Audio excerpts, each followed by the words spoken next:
Okay, good. Well, welcome everybody officially to the beginning of this talk. Archive Services, a trip to your roots. A lot of you know me, but if you don't, my name is Deborah Brunner. I'm the co-founder of the Together Plan. My other co-founder is based in Minsk in Belarus and runs all our projects and heads up the team in Belarus. And we've got Vasily and Sonia who are part of that team in Belarus.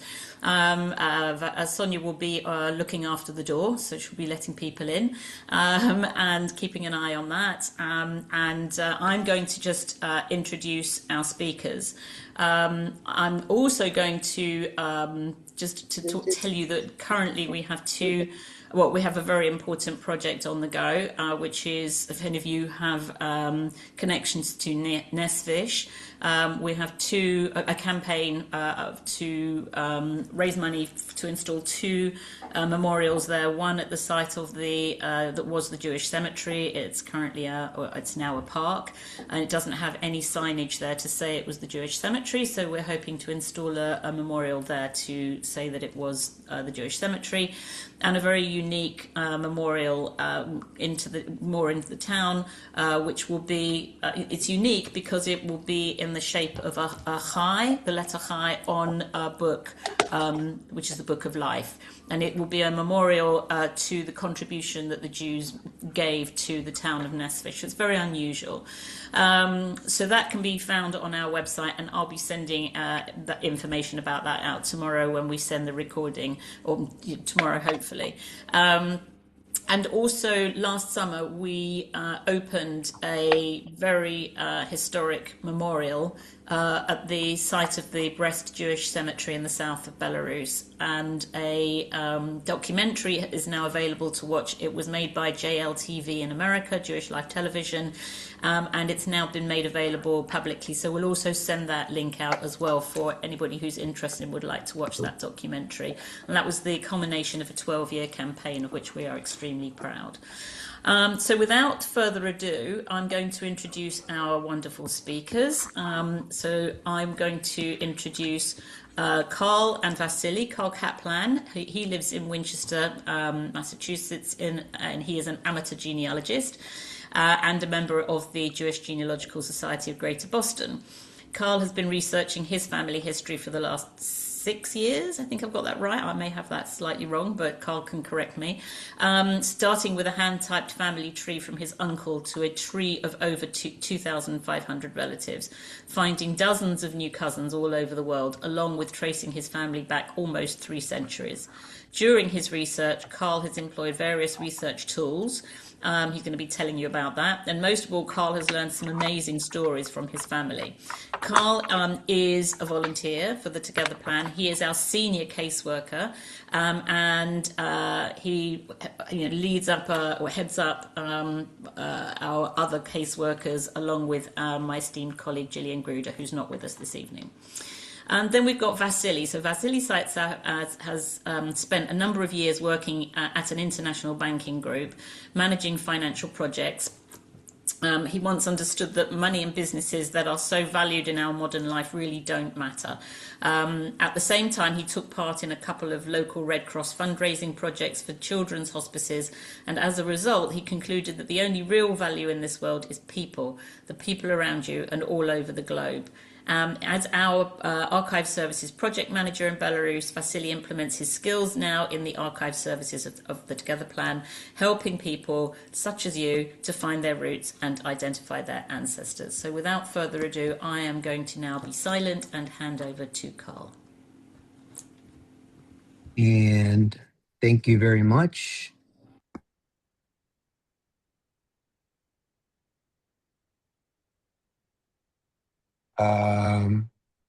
Continue to share. Just a thumbs up if people are seeing the presentation. Awesome. So again, thank you very much, Deborah. My name is Carl Kaplan. I live just outside of Boston, Massachusetts in the United States. We're all getting ready for a little road race tomorrow called the Boston Marathon. So lots of things going on here, but it's a pleasure to be able to present about our archive services.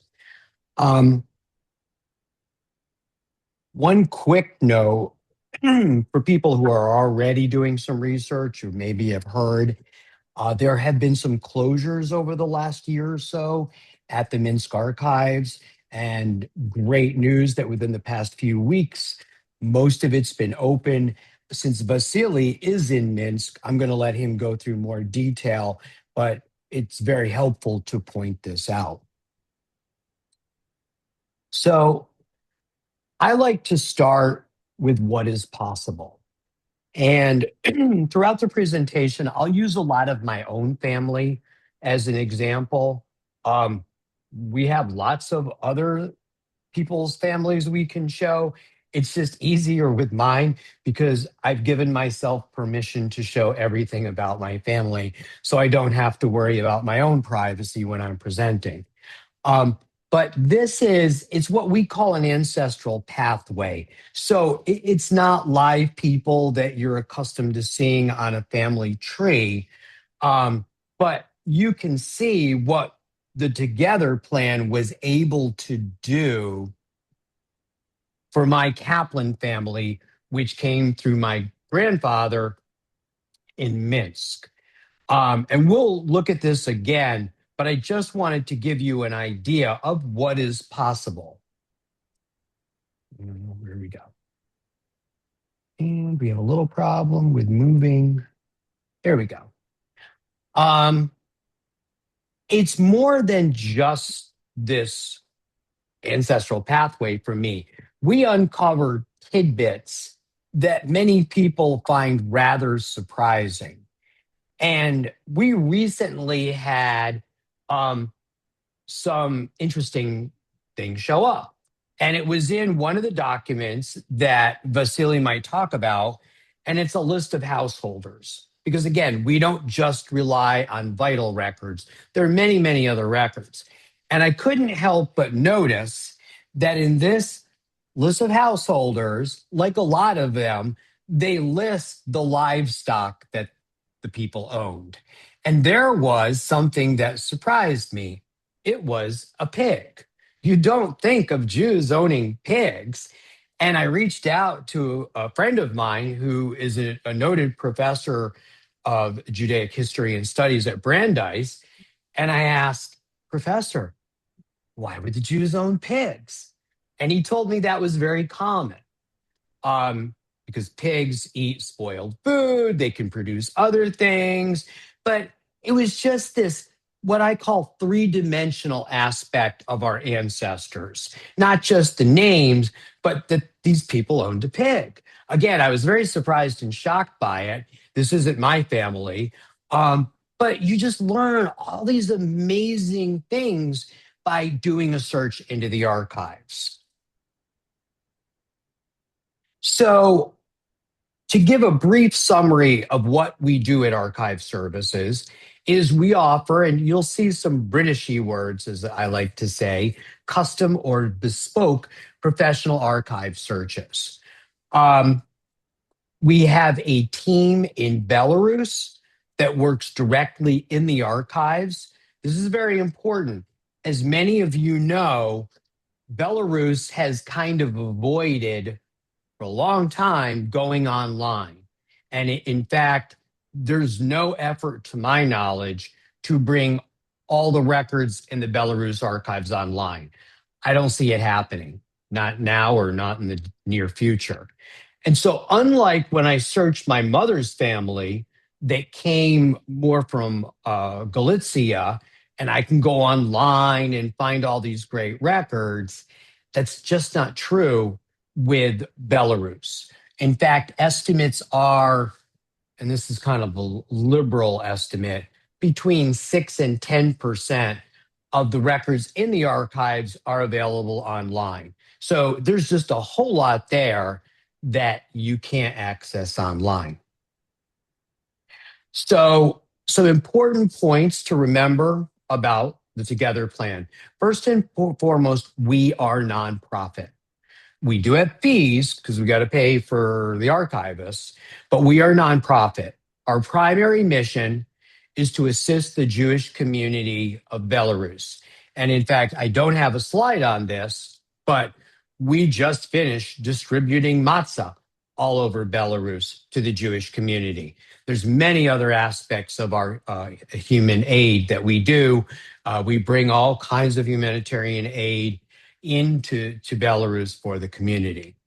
Other points about the Together plan.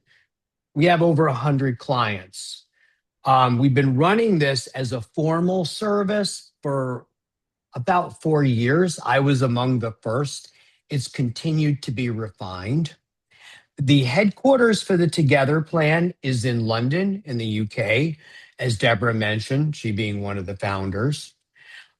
We have 14 people and counting in Belarus. That kind of sets us apart regarding the fact that we have people on the ground in Minsk, in Novogrodok, and in other areas around the country. That's kind of unique. As I mentioned, we're heavily involved in the community. Deborah mentioned Artur Lifshitz, the co-founder, is also the chairman of the Jewish Religious Union in Belarus. And we do have connections with other parts of Eastern Europe, should they become needed. And we're kind of unique. We have a lot of different missions besides archive services. I thoroughly encourage you to go onto our website and explore more, and certainly get on our mailing list. I will note we have a sister group in the US called the Jewish Tapestry Project. However, for bookkeeping reasons, any work you do with archive services will be through the Together plan. Again, here's a summary. I'm not going to go through them all, but you can see the Together plan. One of the primary missions is connecting Jewish people all over the world to their ancestry, which is what I see in this call. I see people from all over the world calling in, which is awesome. And you're here to find out how we can assist you with your family ancestry. Deborah mentioned last year was very successful. We were able to complete the Brest-Litovsk Jewish Cemetery Memorial. And there you can see photos of it. And it was a personal pleasure to be able to turn on my TV at home and tune into JLTV and see a documentary about the work that I helped with. We also, through that memorial, developed a database that some of our clients have found ancestors on that involved the headstones, because it all started with finding about 1,200 headstones basically in storage that had been desecrated by the Nazis. As Deborah mentioned, we are planning a memorial in Nesvich. Again, around headstones that we found at a cemetery. You can see on the left an example of what it might look like. This is important to me. This is a photo of my great-great-grandparents.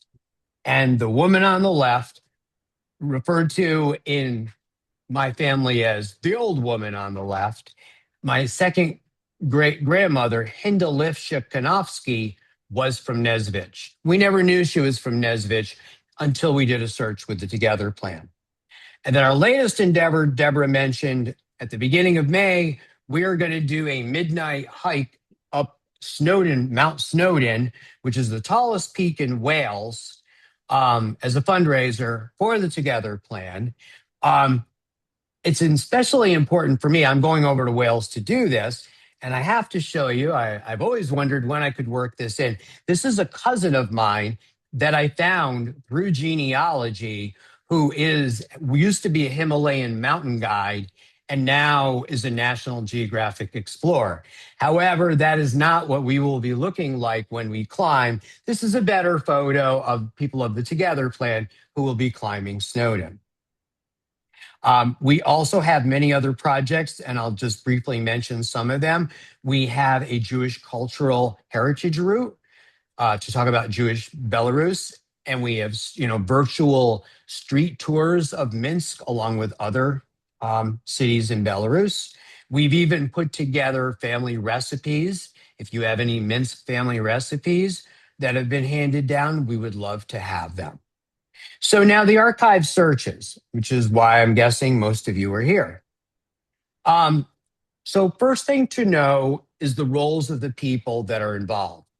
There's caseworkers like myself, archive services manager, Jillian Gruder, who's not on the call today, the archives liaison, of which Vasily, who you'll hear from later, is one of them, and then the archivists who are actually going into the archives, generally with decades of experience there, going through the records, reading the old Russian, and translating and figure out whether this is in fact your family. So the person you'll be dealing with the most are the caseworkers. We are all over the world, mainly in the UK and the US, but wherever we are, we speak English. It's kind of one of the requirements. We're going to guide you through the process. That's our job. You can direct all your questions to us. We'll sort them out. Who needs to get those questions? Um, Once you have a case open with one of the caseworkers, we will guide you through the whole process. We'll give you quotes. As I mentioned, there is a fee to cover the archivists, even though we are a charity. Um, we'll keep you up to date on progress as often as we can. And we do check in on Minsk. We've been checking in on Minsk a lot for the last year to find out when the archives are going to open. So now, thankfully, we don't have to do that anymore. Now, some people have asked me, I've done all my own research. My family was in Galicia, Bessarabia, France, Germany, even Svardim. Why is Belarus so special? Well, as I mentioned, the records are not online for the most part. So, in order to do your own research, first you have to go to Belarus, which is not even really it can be done from the US. It's a little difficult. You have to not only be fluent in Belarusian to work with the people in the archives, but you have to be able to read Old Russian. That's what the documents are written in, and it's not always the same. You have to get access to the archives. It's not like your local library where you just walk in. You have to know where everything is in the archives. And then another problem, big time, you have to know where your family is registered. My family was from Minsk, sort of. As you'll see, we found out that that's not really where they were from, because where they lived and where they were registered in Belarus are two different things quite often. And since it snows most of the year, you got to like snow. The Together plan, the reasons you might want to engage with us is, as I mentioned, we have a team on the ground in Belarus, which is quite rare. Our searches help the charity. We have many testimonials, not just mine. We're very careful about maintaining privacy. The UK, where we're headquartered, has very strict privacy rules, and we follow them all. We actually provide scans of all documents once we do a phase 2 search. Phase 1, if we don't go on with the phase 2, you can still purchase the scans, but with the phase 2, you get them all. So that it makes it a little bit more feasible economically. And then we adhere to a strict process. So people always want to know, what about results? Well, obviously it starts with luck. Because if the records aren't there, we're not going to find them. Nobody will. As I mentioned, my grandfather was from Minsk. My grandmother was from Vilnius, or that area. I have had zero luck, and I've engaged with a lot of people trying to bring her family go back to it. So a lot of it is luck. But I will say this, about 70% of the phase 1 searches yield results where a phase 2 is recommended. And then about 70% of those phase 2 searches, when people move ahead with those, yield what we would consider to be very good results. Others have positive results. So I would say we've been very fortunate, and our clients have been very happy with the results that we found. As I mentioned, we're process oriented. We have procedures. I'm constantly updating the procedure documents. We try to make sure everyone's following the same procedures so we know that you, as a client, are understanding every step of the way. We even have a monthly call where we caseworkers get on Zoom, discuss anything new, I've got a particularly difficult case. How do we approach it? Things like that.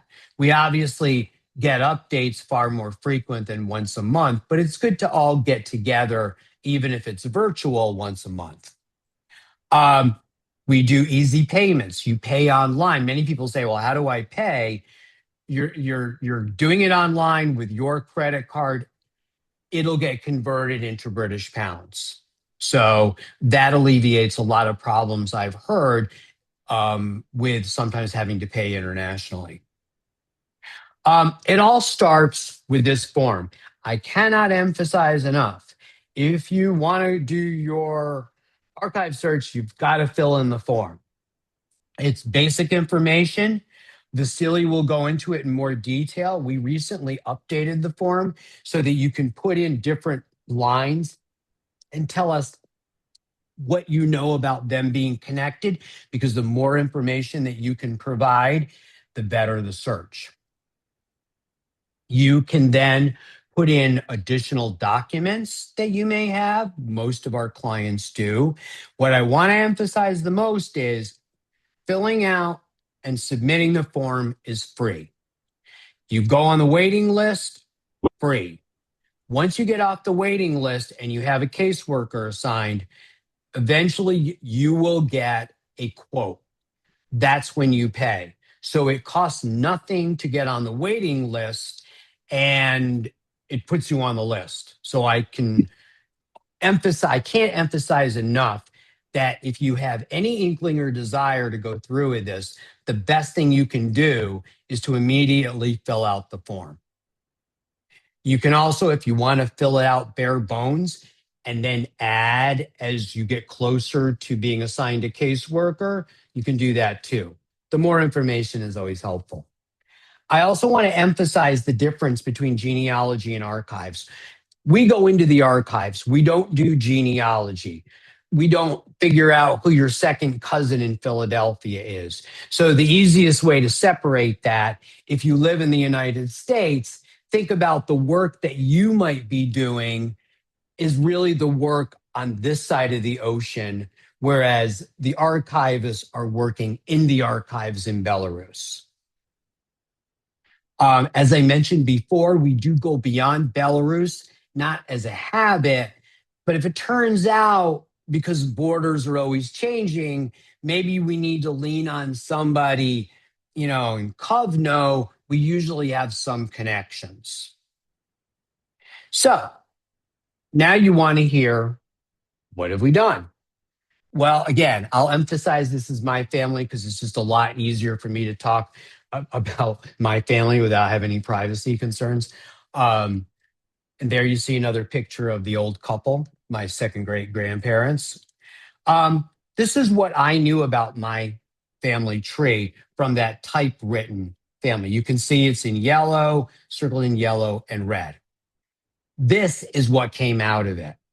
Now, one thing is we found out they were registered because they were originally from Uzda. I had never heard of Uzda. I thought they were from Minsk.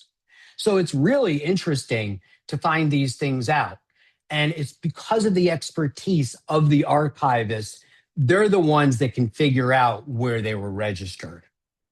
And as you can see, I was able to go back to my sixth great grandfather. His name was Isaac or Itzka. And I know this because, as you saw, this is a census and it's from 1818. And it lists my fifth great grandfather, Liba Itzkovich Kaplan. Now, if you've studied surnames, especially with the famous Alexander Biter, you would know that Jews in the Russian Empire only got surnames in 1804, which means if you do the math, my fifth great grandfather was born without a surname. So I'm actually looking at the census at the first true Kaplan in my family, which I was kind of amazed by. I never predicted I would find these kinds of things. Something that came out of it that was almost as good as tracing the family history was my great grandfather Usher, who my father is named after. And we only know him by name. There's no photo. And suddenly they come up with a 36-page criminal case for illegally selling a bottle of Lipsky beer on the street in 1902 for 9 kopecks. Couldn't make this up.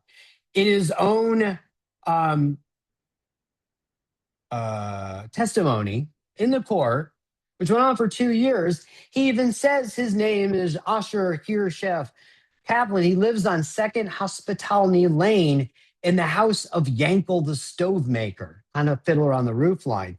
So it gave him a lot of life, and it comes important, and I'll show you why. Because, you start looking at this old stuff and you start wondering, well, how do I know if this is true?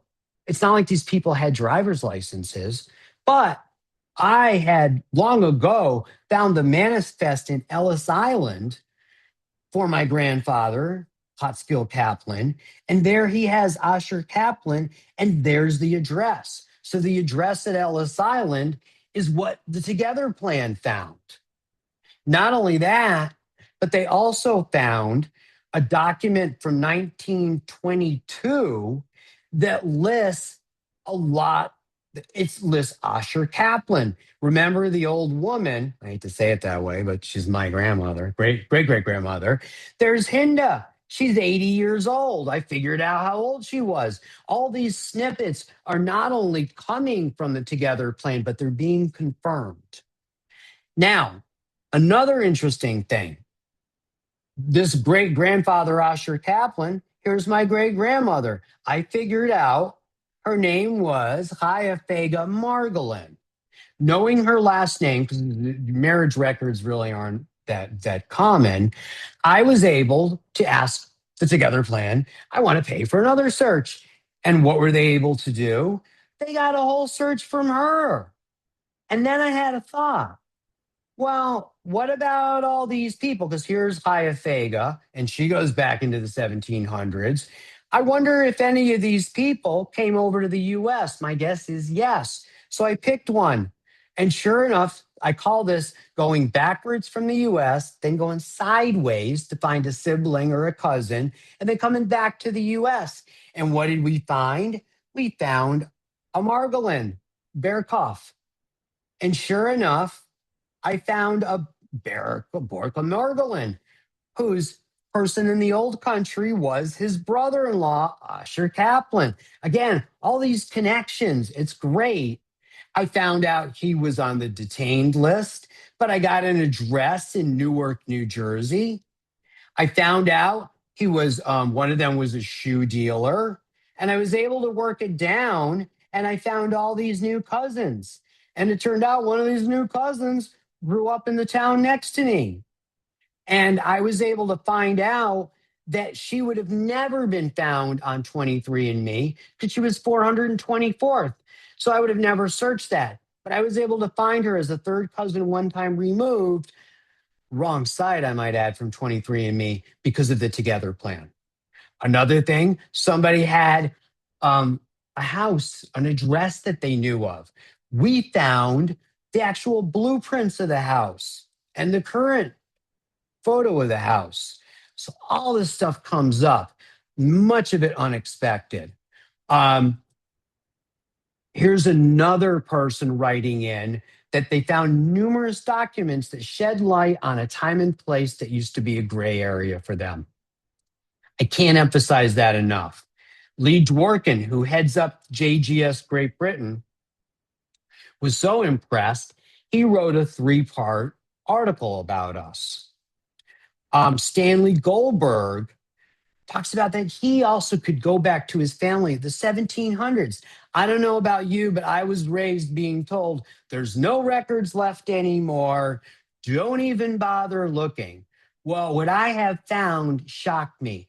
My only regret is that my uncle who created that typewritten family tree was long since deceased when I found all this.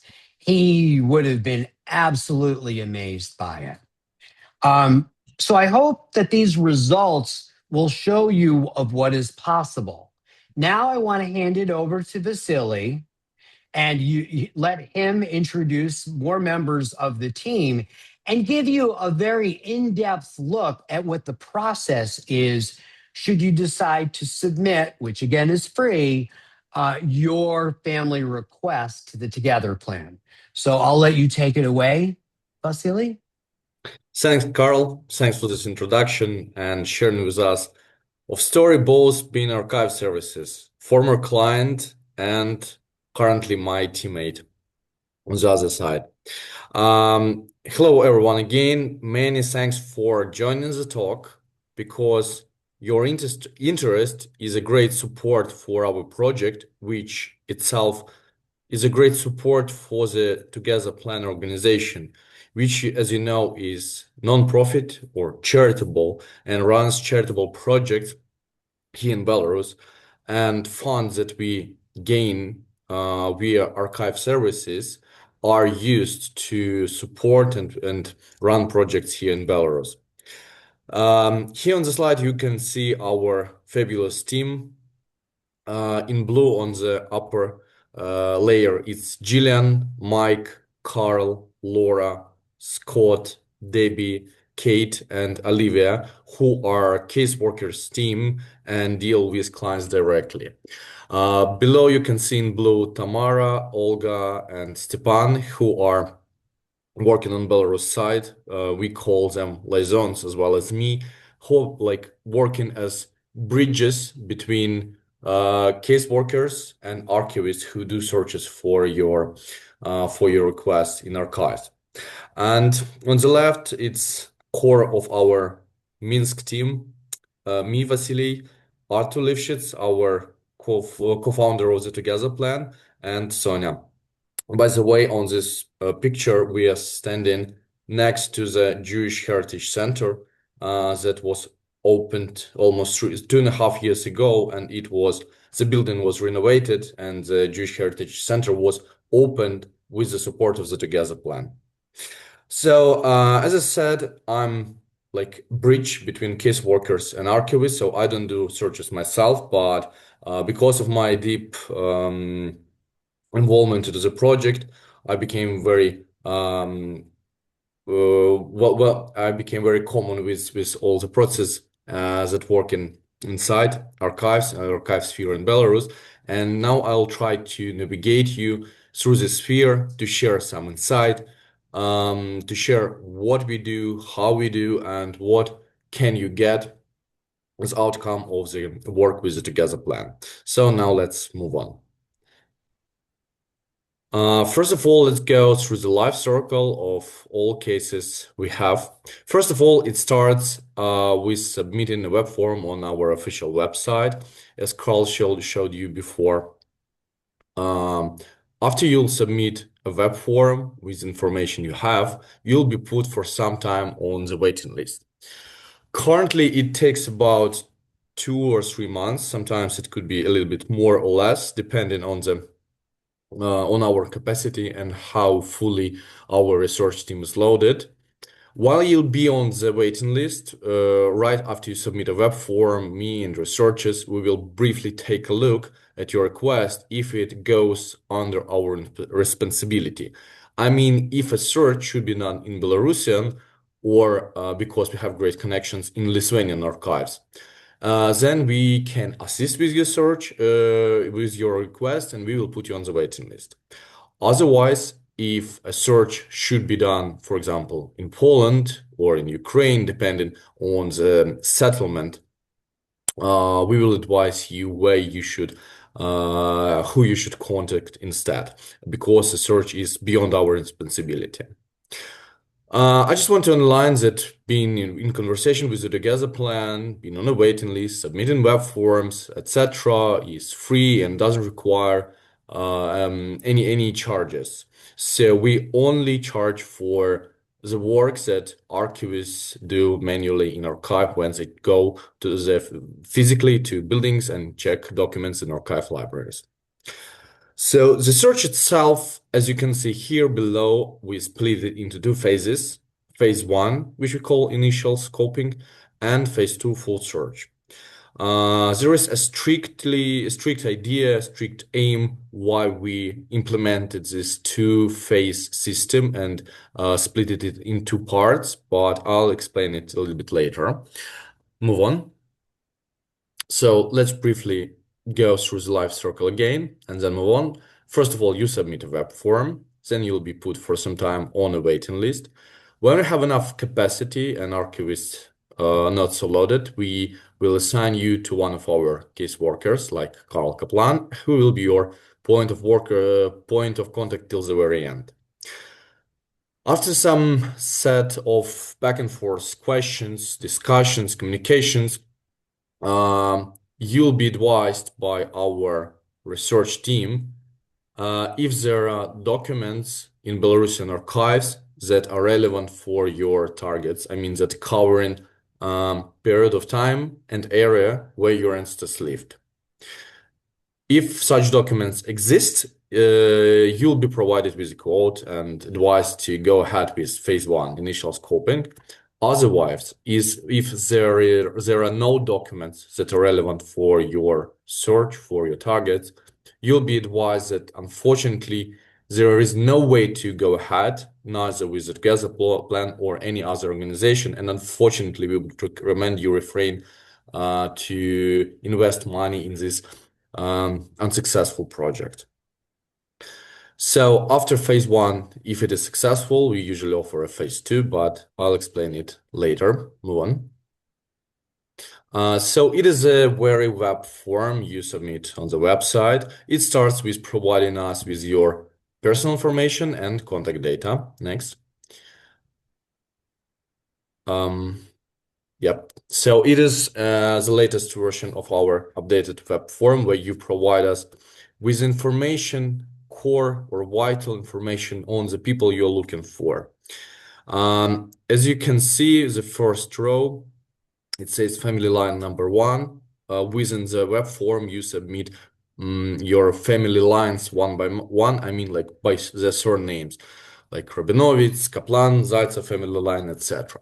First of all, you indicate the head person maybe you're mostly interested about, or maybe it could be the oldest known to you member, etc.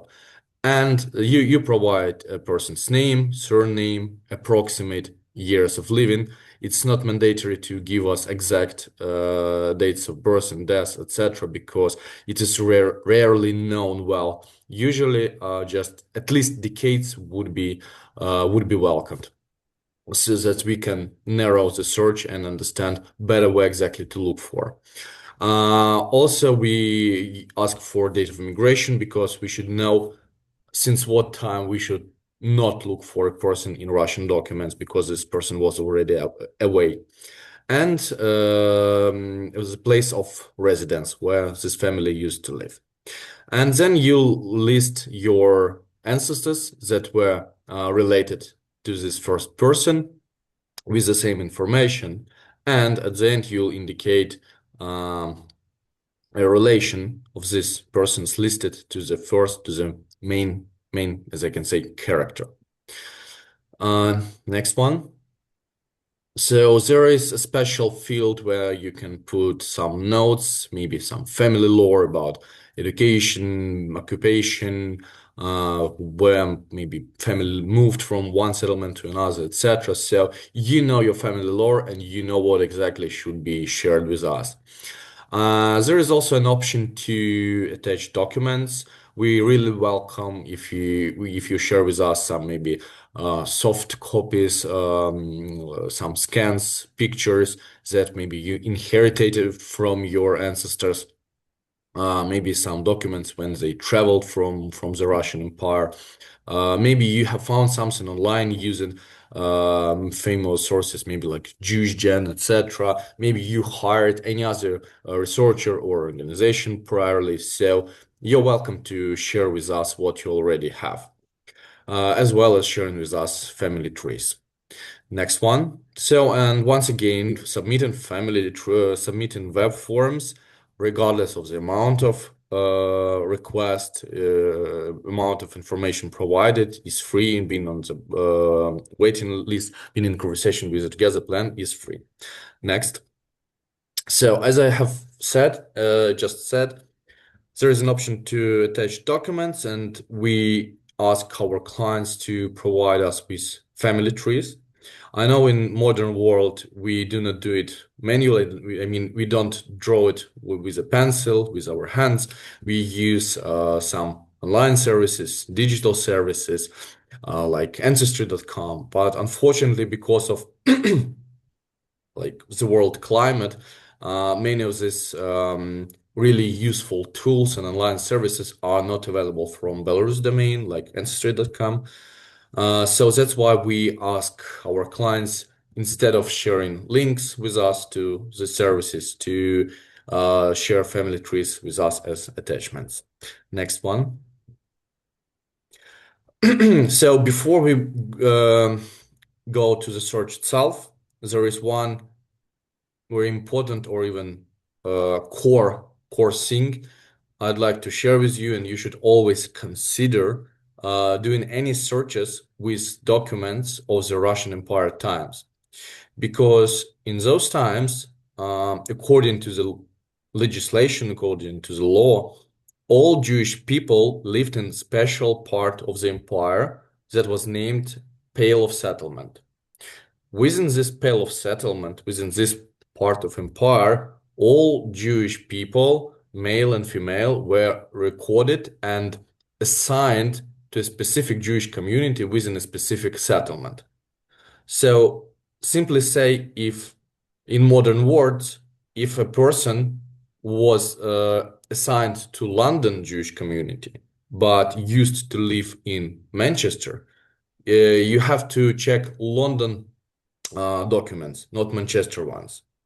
So that's why one of the reasons I'll explain we implemented phase one, to understand if we are looking in the right place, in the right place of assignment, not living. But unfortunately, many Jews used not to follow this rule, and mainly did it on purpose to avoid military subscription, military draft, to avoid being drafted for military service for male people. And that's why used to be assigned to one place, but lived in another part of modern Belarus. So also many people used it to avoid taxation, maybe to avoid fraud, to escape from criminal prosecution, to look for some job, some employment. So various reasons, but the situation is the same, that people used not to live in their place of assignment where they were officially registered in documents. Next one. So because of this very reason, we splitted the search and implemented phase one, initial scoping.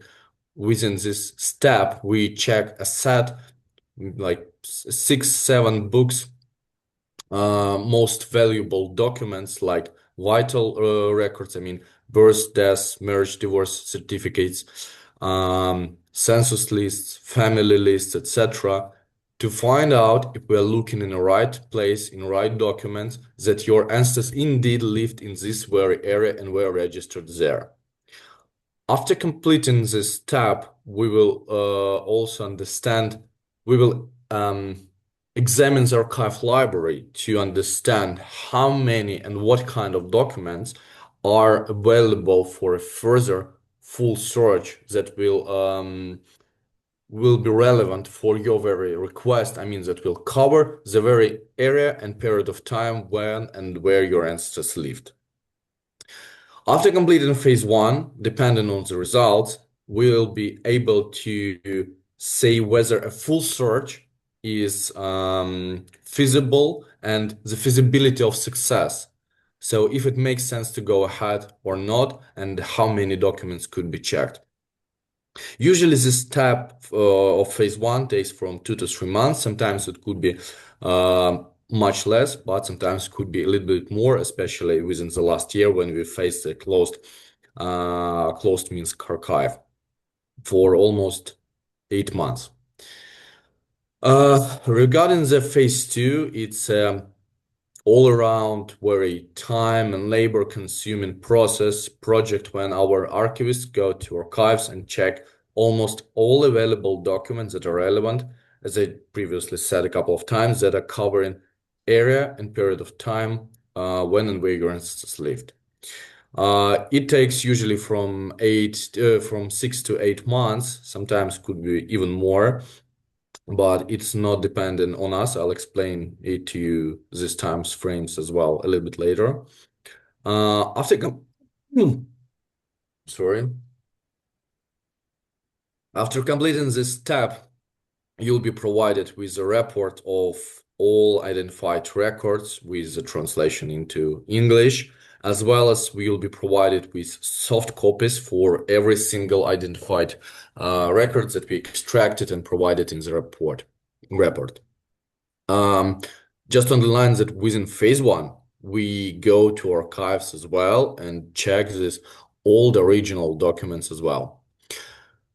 Okay, let's move on. I guess it's enough clear why we splitted the search, implemented phase one, and what is the aim of each step.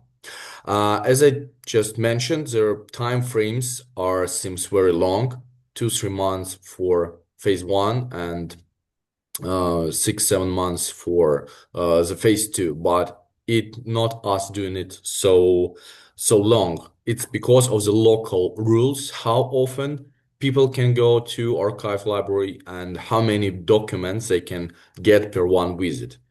Usually, normally, a person gets like one visit per week or one visit per 2 weeks, depending on how the archive is loaded, how fully it is loaded with visitors. And per visit, you do not go to the shelves yourself. You go and you order preliminary a set of documents you're going to check, and you have to decide. You have option of checking either 5 documents that contain less than 500 sheets, or just 2 books at one visit that contain over 500 sheets.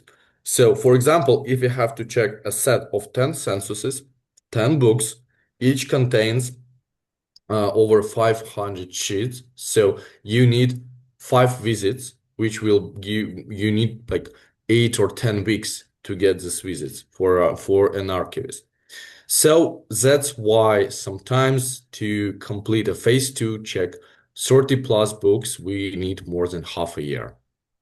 So I hope it is a clear explanation why sometimes it takes so long time for going back with the results. Next one. Regarding the fees, I don't want to set any specific figures, numbers, because it's all will be calculated individually based on your very request. But generally, we have some standards, and it depends on, first of all, number of family lines you're looking for. Simply say surnames. Second, amount of number of settlements, documents on how many settlements we check where your ancestors lived. And the last one is number of archives and number of places in Belarus archivists have to visit. Because as you can understand, archives are located all over the Belarus, and working with remote archives located in far parts of Belarus brings business trip costs, sometimes accommodation costs, and could increase a fee as well. Next one. So as I just said, sometimes we send archivists for business trips because there is like rule how documents are stored in Belarusian archives. If documents were compiled before 1917, before the revolution and establishment of the Soviet Union, before 1917, they're stored, all documents stored just in 2 archives, one in Minsk, our capital, and second one in Grodno, big regional cities. These are National Historical Archives of Belarus in Minsk and Grodno, respectively. These are two, once again, capital and big regional cities. And we have people, archivists, working in both cities, going to archives almost on daily and weekly basis and checking documents. And that's why it's much easier for us and cheaper to complete searches prior 1917 because of a more easier access to documents. Documents compiled after 1917 are stored all around Belarus in big archives like National Archive of Belarus and maybe Archive of Minsk region, etc.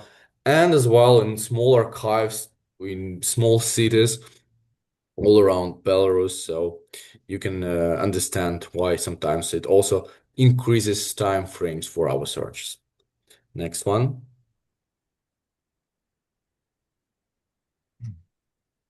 Yep. So I've tried and hope that I succeeded in explaining and overviewing of our project and what we do, what you can expect, what process you can expect of the collaboration with the Together plan. But now I guess is the most important or maybe most interesting part because I'll show you some samples of documents and records that are stored in our archives that we work with and that you can get as a client if you work with the Together plan. So, by the way, on this slide you can see cover pages of Reviska Сказка, which is, by the way, indirect translation sounds as a revision fairy tale. So it is an old Russian name for census lists. So let's move on. First of all, completing every search, we look for civil records. Civil records are marriage, death, divorce, and of course birth certificates or records. In Russian Empire times, those were made by religious institutions like churches for Christians and synagogues for Jewish people. And in this, for example, you can see it is birth records. It's in Russian on the left and the same record in Hebrew on the right. Hebrew text just duplicates the Russian information with the only difference that it refers to the Jewish calendar. These kinds of records bring us information like who was born, name of their parents, date of birth, and place of birth. Next one. And it was mentioned, by the way, that records of male children, of boys, often, not often, but pretty usually contain information on the date when a boy was circumcised and name of a person who carried it out. Next one. Death records as well. From these ones, we can get information like who deceased, where, when, and sometimes a cause of death could be indicated as well. Next. Census and family lists. The very documents I've showed you cover pages a while ago. To be honest, our research team likes these documents even more than civil records because civil records can give you exact dates, but in these documents, residents were recorded by families. So what is a family? Family is the oldest male member and all his children and next generations listed together with their spouses, with their dates, not of birth, but with indication of their age. So sometimes we can find a family consisting of 25 or even 30 plus. In one case, it was 30 plus people listed together. So it's really like a Klondike. It's so valuable because you can find one record and it can give you the full picture and give you a lot of options where to look else. Next one.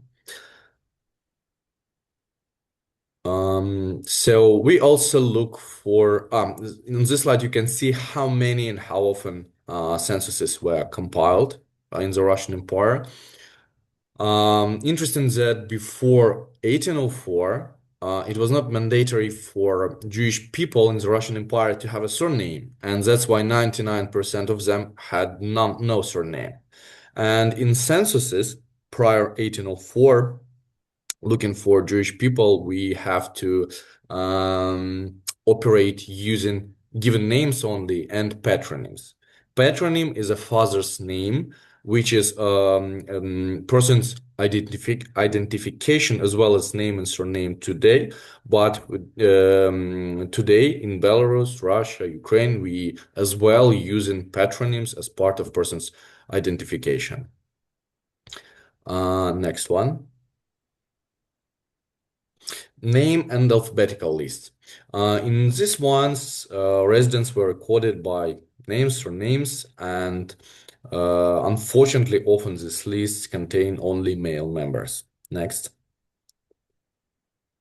IDs, passports, some other documents regarding moving abroad. For your understanding, passports were not issued for internal use like we have today.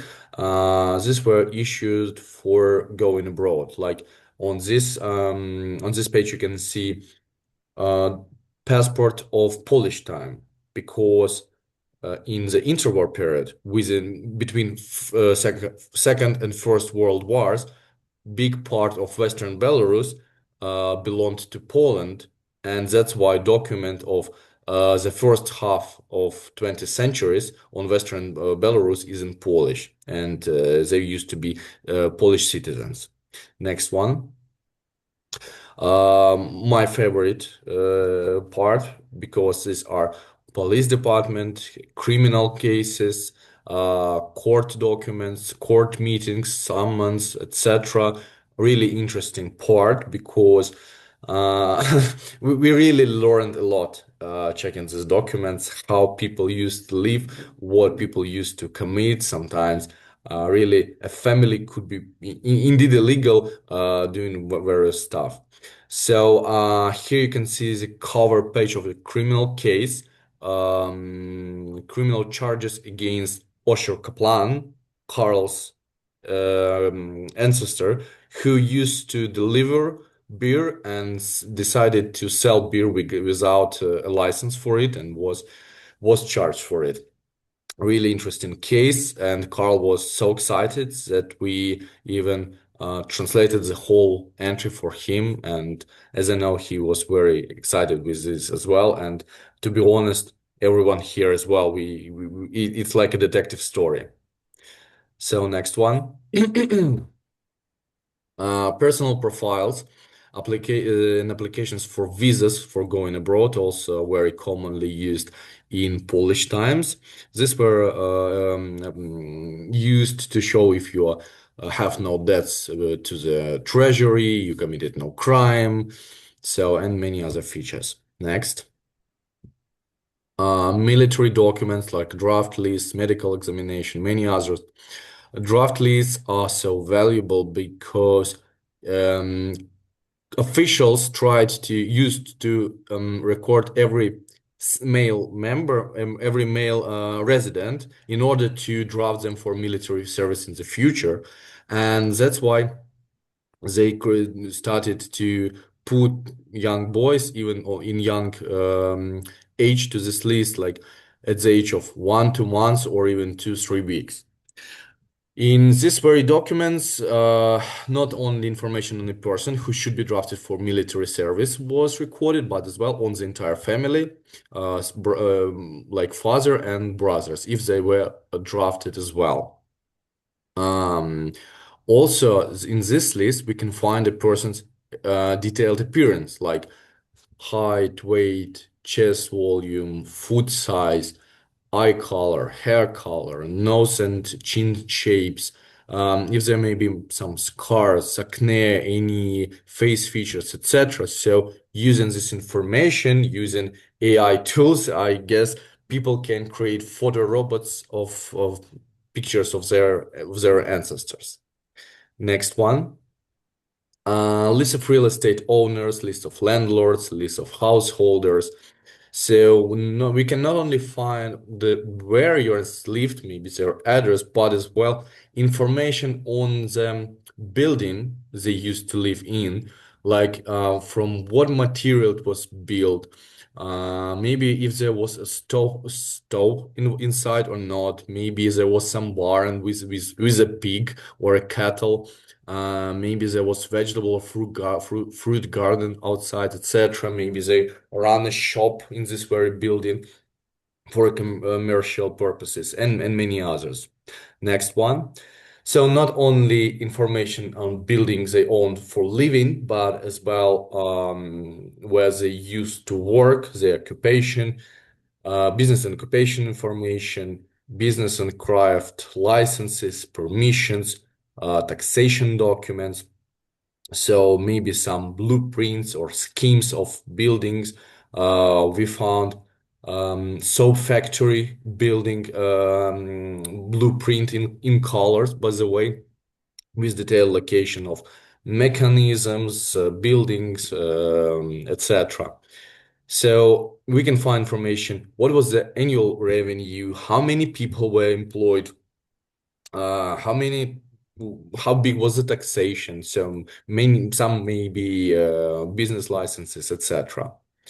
Next one. So these were just some samples of what is available, what is stored, and what have preserved. But we have much more that can be checked, that can be identified. So what exactly will be checked in your case? It depends basically on a person's targets. So next one. No, sorry, go back, please. Yeah. So now I'm going to show you some examples of the work of reports that you can get as a client. First of all, it starts with ancestral pathway. So it's a flow chart with ancestors listed from generation to generation with their spouses and indication of their years of living. So it is similar to family tree, but with big difference because that family tree is the one that still grows and it contains information on people who are living today. This one contains information only on those who were identified by our research team. So you can take this one, ancestral pathway, and add it to your family tree. Next one. It starts with a synopsis of findings where we list people identified, as well as we give some summary, maybe some hints for your easier navigation through the report. Next. In the section documents checked, we list every single document that was manually checked by our research team, regardless if something was identified in this book or not. Next one.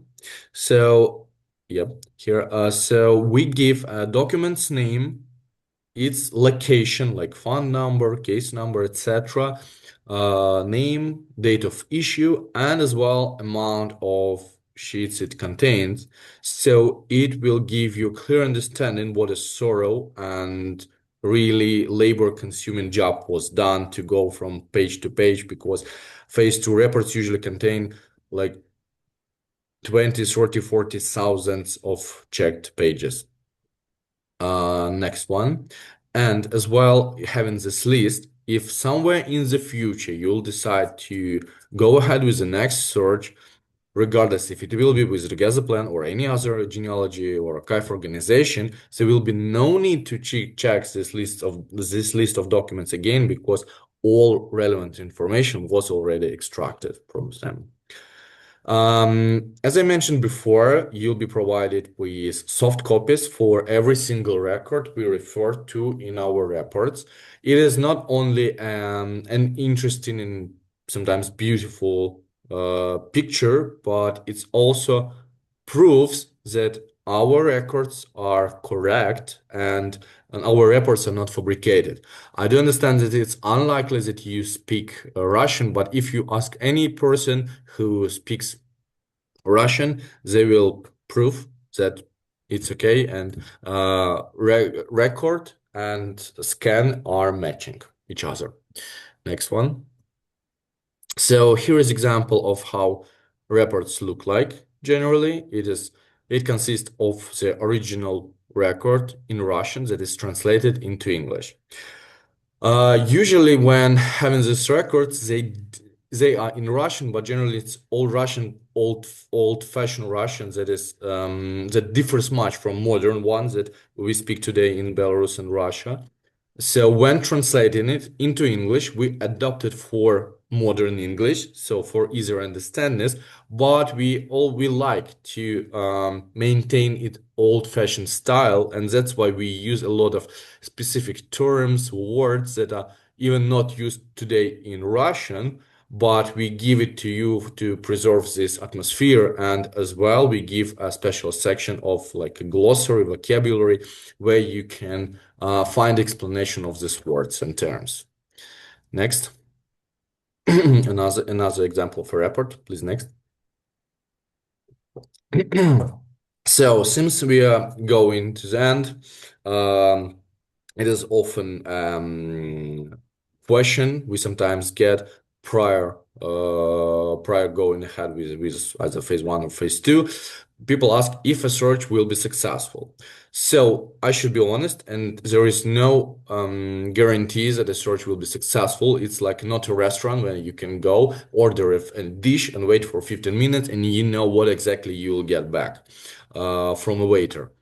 In this sphere, we implemented phase one for a better understanding if it makes sense to go ahead and check everything available or not. Generally, we have really big success, and our experience shows that maybe 75-80% of our cases are successful, and I can say that 25-30% contain really excellent, extraordinary results. So, but when search is unsuccessful or reveals not much information, it's not our fault or we did something wrong. No, it's because of the specific of the archive world, especially in Belarus, because we are struggling sometimes with lack of documents. I showed you some example of various spheres like business, occupation, buildings, military. Yes, there are so many kinds of documents, but not all of them preserved for, especially for small settlements, like maybe that Jewish people used to live either in big cities and in small places like shtetls. And documents on many shtetls did not preserve, unfortunately, but we're still trying to do our best.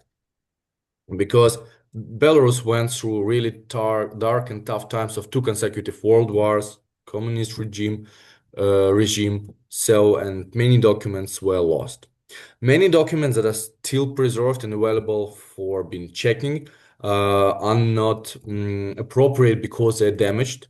I'll show you some example later. And sometimes you can find a record, you see a family, but a text is illegible, some books are burned, pages are torn, etc., and you cannot rely on them. Sometimes documents could be on restoration, and we will inform you. Sometimes it can take from 6 to 12 months, but when a book will be brought back to the archives, we will check it, and if we find something, you'll be updated. Another aspect we have to consider and work with, and it really makes us being detectives, that when immigrating from Russian Empire to some anglicized English-speaking countries, people change their names. There is no people who had a name, for example, Morris in Russian Empire. There were no such name in Russian Empire. So we have not to look maybe for Morris Kaplan. We have to look for Moisha Kaplan, Mordechai Kaplan, etc. So yes, it was common for change the name using the same first letter for a better adaptation in a new community, in a new countries. That's okay, but for us, it gives us more work. And it's okay if people just changed name slightly, uses the same letter. But many people used to change it dramatically or even faked it, fake their age maybe for being employed, fake their names to hide from persecution, who tried to escape from regime, etc. So that's why when we have to look for one name and surname, indeed, in this country, before they moved from here, their names were very different. from the ones known to you. Next one. So these are examples of documents that are available for being checking, but as you can see on the right, at the bottom of the left page, just part of record is stored, so you can see there are some ages indicated, but you don't know if it is a male or a female member, was it alive, what's their names, etc. And on the left, as I usually say, seems one of our archivists did their best and split a cup of coffee on this ancient document.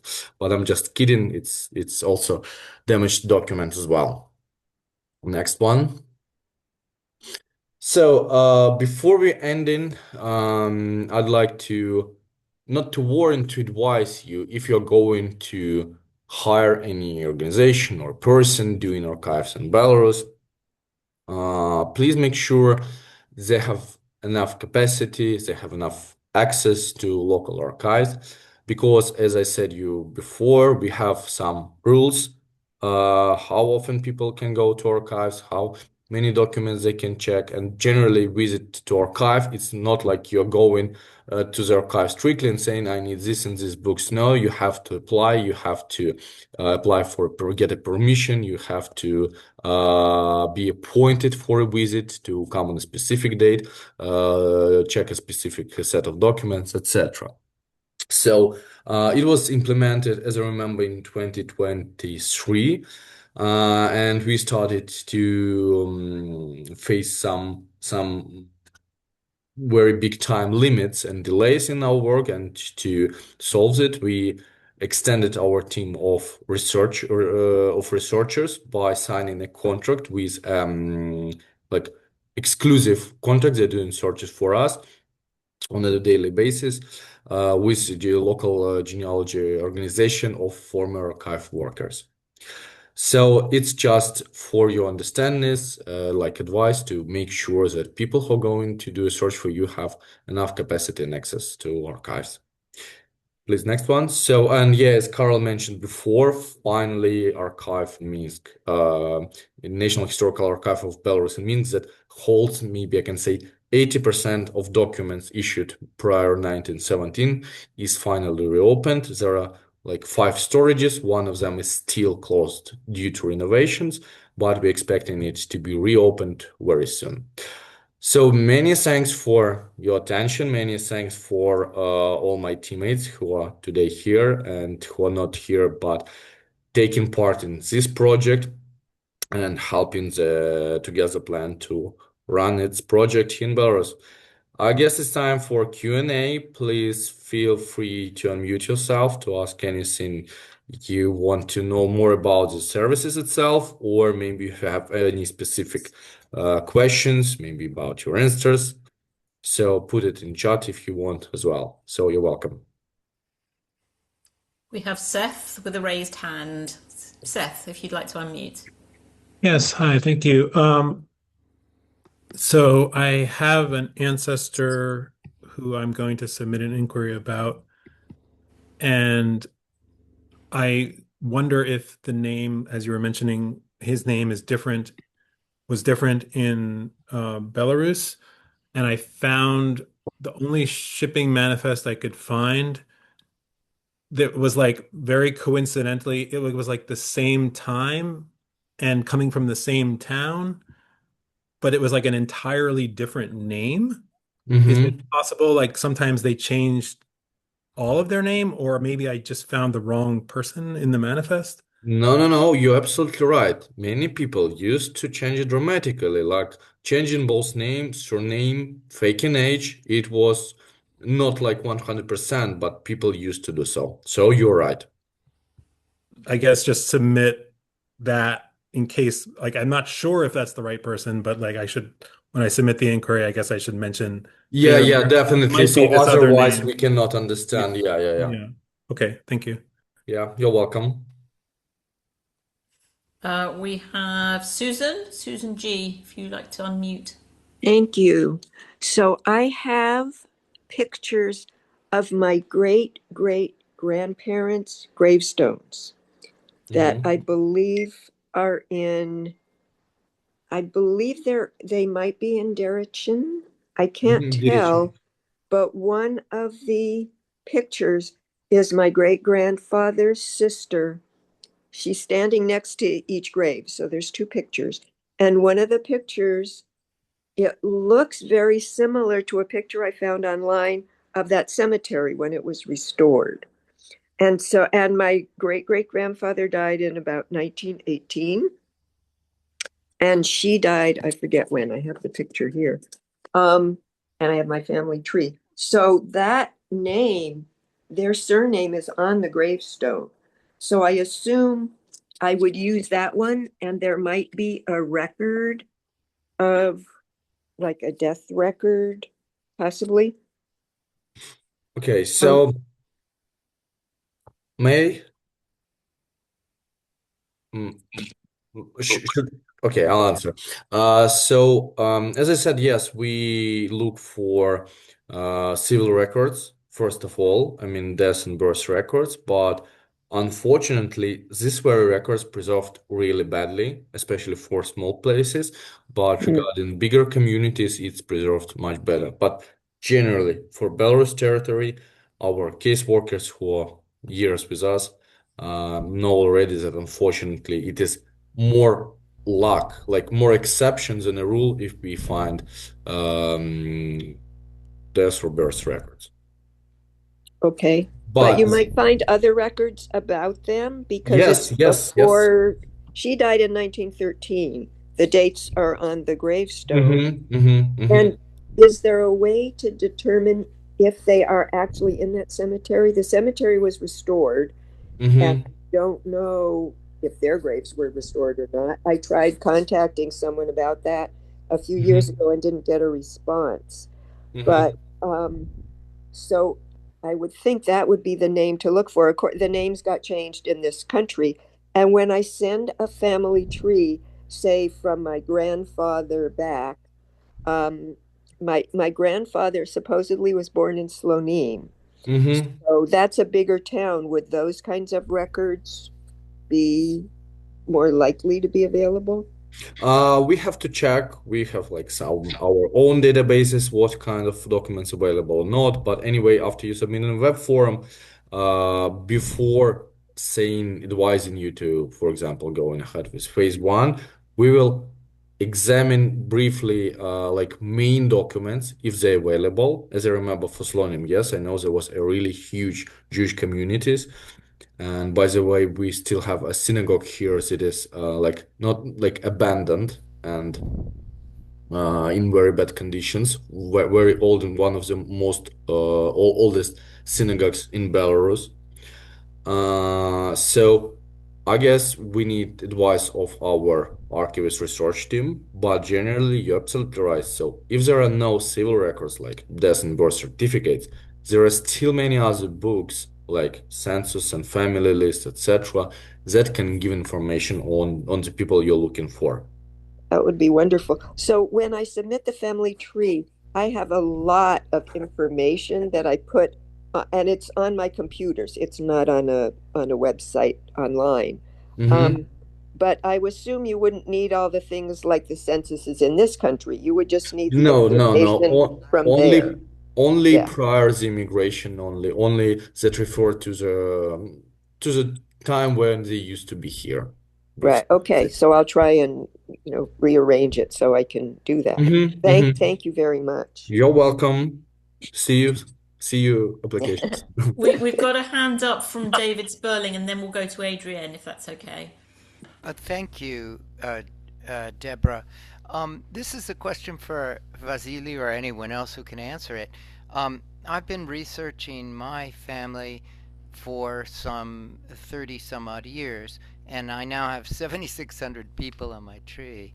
And we are from Pinsk and the surrounding marshlands, and have recently discovered that probably along a railroad line they spread eastward. In any case, I had hired about over 10 years ago a man named Frank Swartz.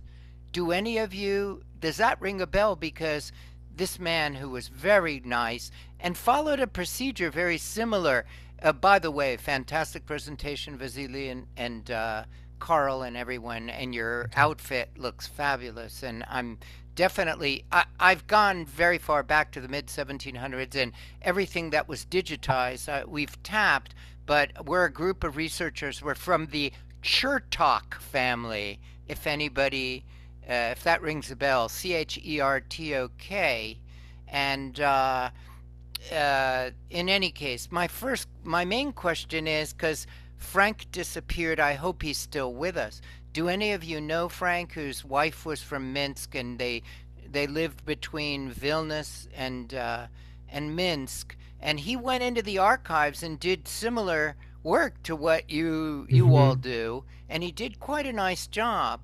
The procedure wasn't laid out as formally and everything, but he really did a good job. Do you all know of him, and what has become of him? Frank, his surname again, please? Swartz. He spelled it Swarz. He was British, but married a Belarusian woman, and they lived half the time. And now we're talking, remember, I had him do it about over a decade ago. So we're talking way back. And he would go across from that an apartment, which became a bed and breakfast in the last time I heard from him, in Vilnius, and then they would be half the time in Minsk. He went into the archives, and I hired him. He did a very good job, and he was the source of a lot of the information I got.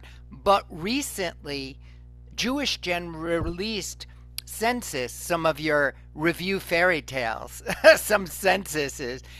From 1851 and 1858, and I was wondering, was that a result of the archive reopening? Because that put us back even further, and I found my fifth great grandfather Yosel Chertok as a result of that. So 2 questions: do you know of Frank, any of you? And 2 is, did Jewish Gen get recently released documents from the archives that they digitized?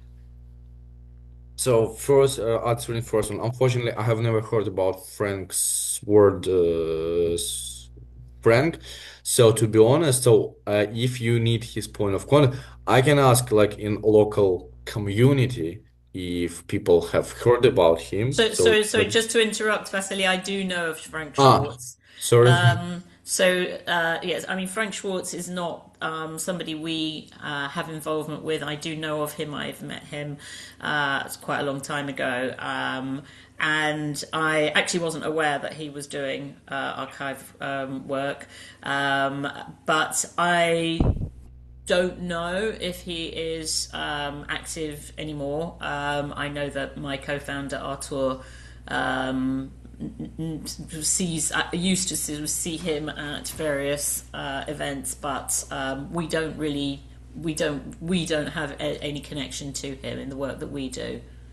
Okay, thank you. Can I say something? Yes, Ruth. I'm just interested in the name Chertok. Yes. Because I saw someone in my family did marry into a Chertok in Pinsk. Oh boy. So we should exchange, I'm always collecting Chertoks, and it turns out that all the pin-space ones are related. It's growing and growing, and many people, one of the connection, our family is the same family of the first foreign minister, second prime minister of the state of Israel, Moshe Sharet. They changed their name to Sharet when they got to Palestine. And so I got all these people because on the Moshe Sharet society, they used my tree in my research, and all these people came to me and gave me their trees and said, we heard that we were related to Moshe Sharet. Well, now with all these documents coming forward, it turns out they were, and we're able to connect them, and through genetic genealogy as well as documents being released from the archives or people getting them and being digitized, we have discovered that. But I'd be happy, Ruth, to exchange with you. Could you put in the chat your email, and I'll email you? Okay, you can tell me how you're. Okay, if I can find the chat. If Okay. otherwise, I can connect you both because I've Oh, got your would you contact please? And details. Vasily, I'll make. I'll Okay. I'd like to yeah. hear Vasily complete what he was telling me. Yeah, regarding the second question and Jewish Gen bringing new information to their database. So I know they're doing consecutive work with indexing documents, and we also assisted them a couple of times, a couple of years ago with this, but it's not generally as I know they're doing it like sometimes step by step because it's not so easy here. I see. Thank you very much, all of you, Deborah, Ruth, and Vasily. Thanks so much for great feedback. Good luck. Pleasure. Adrian, we'll go Adrian and then we'll go to Diane and then we'll go to Alison. Adrian, you need to unmute. I'd like to get back to name changing because, and when did this take place and how do they reconcile travel papers with shipping or rosters from the ship manifests and things like that? Mm-hmm. So when does this change take place and in what document will it show the changed name? There will be no documents showing changed names. But for example, when a person went to New York, so instead of usually saying my name is Moisha, for example, they used to say anglicized versions. So that's why it having your ship manifest, we don't look for anglicized names. We look Oh, for okay. first of all surnames, and then look for male and female names that are similar to the known to you. And that's why as more information on the family members you have, family connection and ages allow us to put relations and connections to show I think you understand this detective work, Yes, yes? very much so. So if you have a matching surname, age, and an approximate name, usually it gives us one hint, one match, and one family member to another, we're bringing it. Okay, thank you. An excellent presentation. Many thanks for your feedback. Okay, so I think I said Diane Moses. Thank you. Can you hear me? I'm Yep. having Yes, well, problems. you're a little bit faint, but we can hear you. Okay. I had a search done in 2020 by the Together Plan, an archive search, and it was inconclusive. And I'm just wondering, have more records become available since that time? And should I initiate another search? So I don't think that sometimes archives get documents from like personal collections from other countries as well. It is rarely, it's like more exception than a rule. So sometimes something brings, I guess I have access. So sorry, what's your surname? Moses. Moses. No. Okay, I'll make a note. I'll check Oh, look at that. your report. Do you remember if it was phase one, phase two, or in those times possibly we had no I different? think I went to phase two. It was in 2020, so it's quite a while ago. Quite a long time. Okay, I'll take a look at your report and we will go back to you. So I Thank you just very much. want to say that next few days we have the official day off in Belarus till Wednesday. So I'll go back to you later this week, okay? Thank you, Vasily. So let's You're go to welcome. Alison's phone. I'm not sure who's at the end of Alison's phone, but if you can unmute. And then we'll go to Wendy in New York.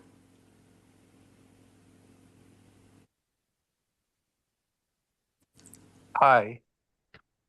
Yeah, that's Allison is my assistant. I have a question for you. First of all, I thought it was a great uh, presentation, and what you're doing with the Together Plan is really commendable. I appreciate it very much. Thank you. My family came from Mohilev on the Dnieper River. It seemed to be a pretty good-sized city. I've never been there, but could you give me the likelihood that the records would be there? Tons of them. because Mogilov is located on the like right side, east side of Belarus, which preserved much better than the western part because it was western part was really destroyed because of the beginning of the war between Nazi and Soviet Union. Mogilov preserved much better. By the way, we have a big, really huge Jewish community today in Mogilov. One Chabad community and one Orthodox community there. So yes, you're welcome. We completed big number of searches on Mogilov and including many successful cases as well. Well, that's great to hear. The name change in my family was kind of an easy one. Their name was Stolarov, and sometime after they came to the United States, they took the off. So They and made he it belonged easier for you. somewhat. Yeah. No, Stolerov, it's Stolerov. Stolarov. Stolarov, it means not a blacksmith, like a person who works with wood, like Yeah. Carpenter. carpenter. Yeah, exactly. Yeah. Well, I look forward to doing the search with you, and I thank you very much. Seriously, Pleasure. We very, look very forward much. to Welcome. welcoming you. Thank you. Wendy in New York City. Yes, thank you. It's really a very informative webinar today. So it's very exciting because I have so many lines through different parts of Belarus. But one is actually a town it's in Poland, but wasn't sort of the Belarusian border. It's Kutnica, and I mean, this question not only applies to that town, but to others, because I've always gone by the Miriam Weiner Routes to Roots Foundation website, and I see what she lists that these archives have. And like for Kuznetsa, there's just a very few things. And I'm wondering how accurate is her site versus what you would find, because she has just very few things listed for Kuznetsa. And I don't know if that's just accurate, and so I shouldn't expect more than what she hmm listed there versus what you're finding uh, hmm in the archives itself. Like, so basically, how much should I rely on her website versus what you're really seeing on the ground hmm in hmm archives? Okay, so I don't want to make any specific comments because I know about her project, her website, and I know that it's like reliable service people can Okay. use. To be honest, our team is not using her website because what we do, we work with original paper documents to Mhm. avoid any mistakes, any incorrects, etc. Okay. So unfortunately, I cannot comment on how what is all documents available provided on her website or not. hmm So as unfortunately, so I cannot say this one. So, but regarding Kuznica, by the way, from translation from Russian, it's um, smithery, where blacksmiths people work.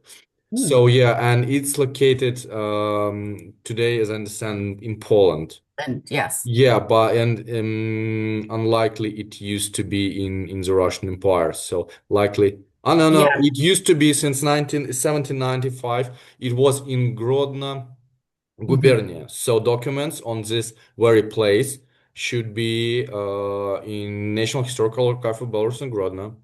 Right. By the way, so you're welcome. If you can share with us more information on, maybe we can wise you something more. Okay, great. Yes, because yes, Miriam's website mentions Grodno as most of Mm-hmm. the archives to use. Yes. And Okay, just great. to Thank say you. that we know Miriam, I know Yeah. Miriam. She's I know great. We Miriam. like get on very well with her. So yeah. Okay, thank you. Any other questions? We've got Looks like Marcy, And Marcy, Penny. and Yeah, Penny.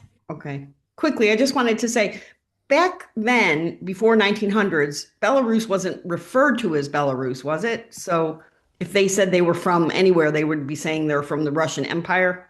Right, you're correct. yeah. Okay. So the towns that we have, if we hear Grodno, I can't remember the Bereza Kartuz, was that in Grodno? Береза Kartuskaya, it's a place next to not to Grodno but Brest, the very city where we constructed Lapidarium. It's like maybe 50 miles away.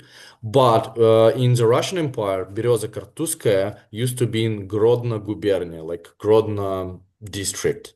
Right. That's, yeah, what I thought I had heard. So it used to be there, but it's not in that district anymore. Today it's in Brest district. Brest district. Okay, but it used to be in the Grodno district. Yep, Okay. yep. That would make sense. But nobody would ever have said, I'm from Belarus. Yeah, they used to say I'm from Russian Empire. Right. Okay. Thank you. Just want. You're welcome. And Penny. Yeah, hi. It is the second time I've heard the talk, so it's a couple of years ago, and I came into Carl's as well. Just following up from what the other lady said, I actually did phase one, or paid for phase one.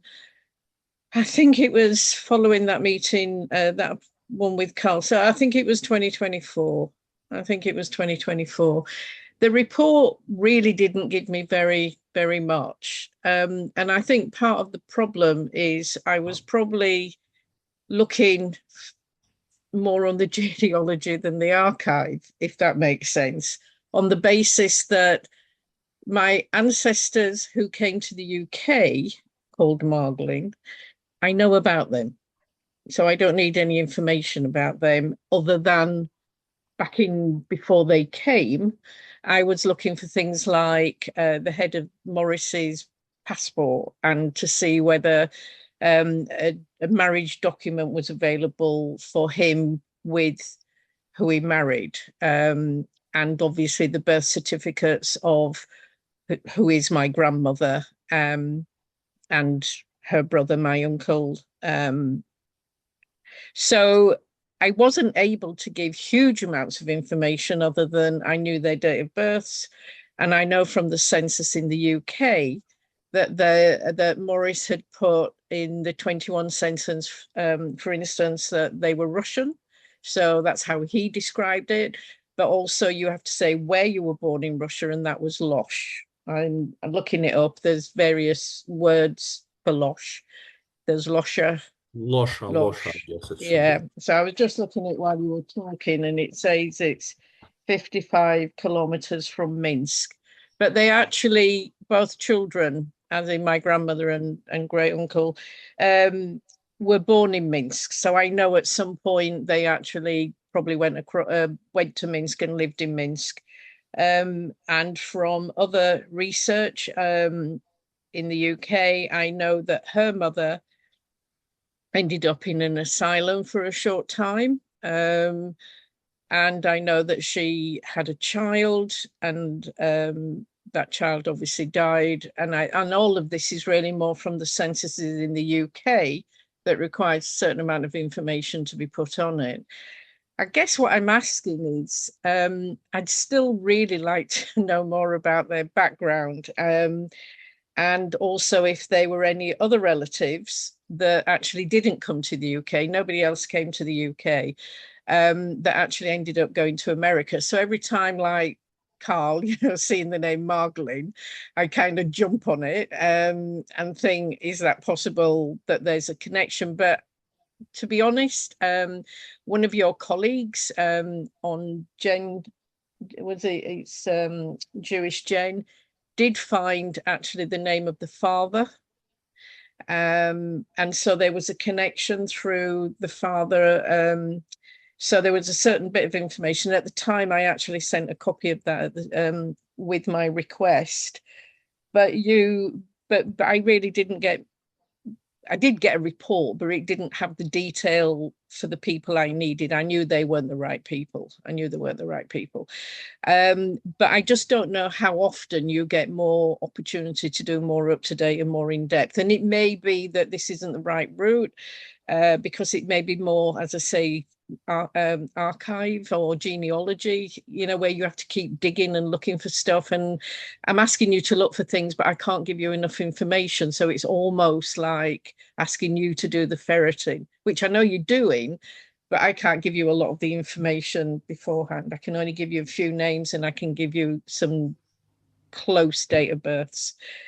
But it's only if we can find one or two, I think we could dig deeper, but it's getting that thing started. And all I've got is that Jewish Jane document, which I believe is evidence of Morris's father. And, he called himself Morris Margolin, could have had a variation, like you said, but it doesn't matter because I know this side of it. I know who he was. I know his death. I've seen a photograph of the gravestone and that kind of thing. So I don't know. I'm happy to ask again if you think that there's more to be found, but I don't want to waste your time and I don't want to waste mine, if you know what I mean. No, I would agree. First of all, you're not wasting our time. I think if you do another submission, and I'll yield to Vasily and Deborah, I think if you make it clear, well, obviously that you had done a previous search, if there's any additional information that you now know that you didn't know before, to kind of put it in that context and basically to bluntly say, is it worth it knowing what I know now to do it again? And to get advice from the archivist. This way, it doesn't take a lot of time, and you're not going to, at that, I think we can make a judgment or hope to. It's possible there's just nothing new that's going to add to it. Maybe you get a different set of eyes. Deborah and Vasily, how do you view that? Yep. I'm okay. I do agree with Carl. And anyway, we all have our responsibility and field where we work. We have researchers that at least can take a look and share their comments, their ideas, what they think, because they know what is available. They know their job much better. And let's ask them to comment. So I've just put it into the chat, Penny, our email address for the archive services, and I would recommend, rather than filling in a whole new inquiry form at this stage, putting into an email what you've just laid out here, and then we can, see what we can.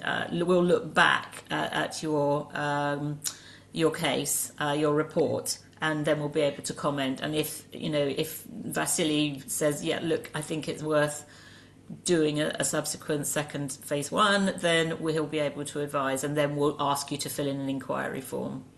Okay. But in these cases, I would just say to be quite concise about whether you have any additional information that you didn't have before, because that would obviously make a huge difference. Yeah.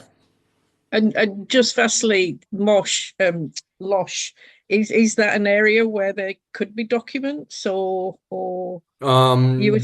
to be honest, I cannot say from the top of my head.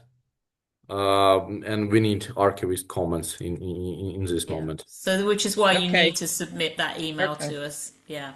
Okay, will do. I'll do it in the week. Thank you. Good. Are there any other questions? I wondered if Penny had submitted that gravestone picture. Does it have, are you talking about your grandfather? Does it have his Hebrew or Yiddish name and his father's name on it? Yes. Sorry, I was just going to answer that. I don't speak any of that. I was brought up Catholic, actually. So this is all hidden away until I started finding all this stuff out. But I have somebody up in Leeds, which is where I was born, who connected with me, and he actually transcribed the gravestone. Because it was part English and part Jewish. So he has transcribed it. I haven't got it in front of me. But yes, there was something Hebrew. And I think that confirmed that what I'd seen on Jewish Jane actually was the right person, because I think it refers to him. It normally puts the father's name, doesn't it? Yes, usually. Yeah. But one last comment that I would make. You made a brief comment. I don't know how positive you are about some of your family not going to the UK, but going to the United States. And there's obviously different types of genealogy documents in the US than the UK. Sometimes you can track that down maybe with a DNA search, but if you're able to get a hold of some of the people and then track them backwards, that might be another way to go. That would be the genealogy part that you referenced, going back to the archives. Yeah.